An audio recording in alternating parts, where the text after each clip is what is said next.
কোকৰাঝাৰৰ ঘটনাটো পৰহি 19 তাৰিখত আবেলিৰ পৰা আৰম্ভ হৈছে। অৰ্থাৎ যোৱাকালি যিখিনি উৰা বাতৰি লৈ পেলাই সেইফালে বেলেগ বেলেগৰ কথা শুনি পেলাই যিখিনি গৰম হৈছিল, এতিয়া আপাতত খুব পিছফুলি আছে, একো গণ্ডগোল আৰু ৰিপিট হোৱা নাই। কিছু হৈছিল যোৱাকালি। অন্ততঃ আমি আপিল কৰিছোঁ যে বড়ো হ'লেও এই অঞ্চলৰে মানুহ, আদিবাসী হ'লেও এই অঞ্চলৰে মানুহ, চবে আমি এই অঞ্চলতে থাকিব লাগিব।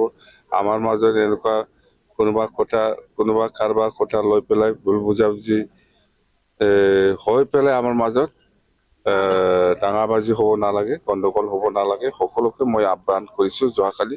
আৰু আজিও মই এই আমাৰ ভেৰগাঁৱৰ যিটো মুখ্যমন্ত্ৰী মধ্যমিতা যিটো আঁচনি বিতৰণ, এইটো শেষ হোৱাৰ পিছত আমি চৰণ বড়ো ডাঙৰীয়া, জয়ন্ত মল্ল বৰুৱা ডাঙৰীয়া আৰু মই একেলগে কোকৰাঝাৰত যাই পিছ মিটিং কৰিবলৈ গৈ আছোঁ।